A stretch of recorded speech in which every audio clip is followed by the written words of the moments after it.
something bad happened in Ohio. Voters rejected a measure that we needed. It would have been good for us. Why? What was the measure? What happened? What's going on in Ohio, the state I was born in? Joining me now to talk about all this is Danielle D'Souza Gill, new mother. Danielle D'Souza Gill, congratulations to her, also the host of Counterculture on Epic Times. All right, Danielle, what happened in Ohio?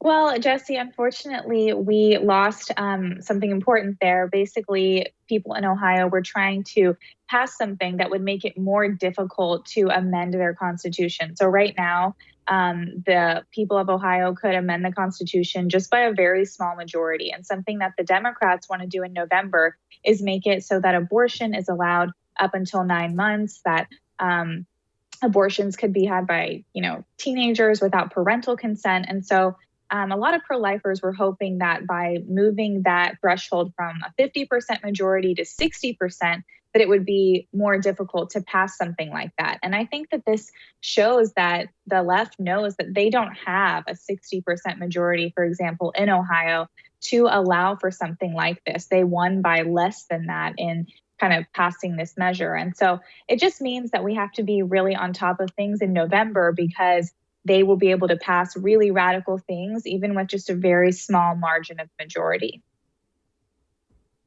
Danielle, what concerns me most about this, beyond the nitty-gritty Constitution stuff, is how are GOP voters not turning out?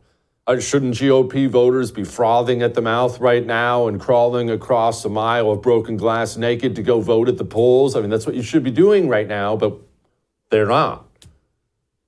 Yeah, that's so true. And so much outside money was poured into these elections. I think most of the money doesn't even come from people in Ohio. It's not actually raised by, these radical liberals who live in Ohio. I mean, Ohio is relatively conservative. It's a swing state, but they have a Republican governor. They have a really good chance of having Republican laws. I know that the heartbeat bill had passed previously, which was put on hold. So I don't think we should give up on anything in Ohio by any means. And if we can get more voters to turn out, we can absolutely win these things in November. But so many people from New York, DC, these big donors put in a lot of money to kind of scare people into thinking that, this is something that these kind of radical, honestly, like single women need to turn out and vote for. And so I think they were very effective in getting a certain group of their demographic to go out there and vote. But the reality is a lot of married men, married women, and single men need to turn out to vote for these things more, because the left is so on top of targeting those single women to get them all out in droves to vote. So I think if we can target our key demographics to go out there to vote as well, then we can win in November with these things. That reminds me, speaking of abortion and outside money and groups, it reminds me of how much this entire culture lies and works to lie about abortion. This interview with Ron DeSantis recently by NBC was pretty revealing. There's no evidence of Democrats pushing for but their abortions view up is, until... Their view is that all the way up into that, yet there should not be any legal protections. There is no indication of Democrats pushing for that.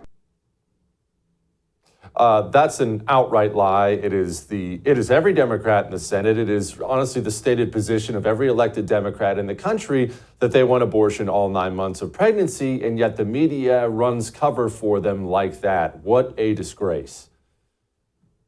It is such a disgrace. And I think you can even see that in the types of bills they try to pass. So, for example, if Republicans try to pass a heartbeat bill, it's not like the Democrats come back and say, okay, you know what, we're going to pass a 10-week ban. No, they come back and always try to push for third trimester, just the most extreme that they can possibly get.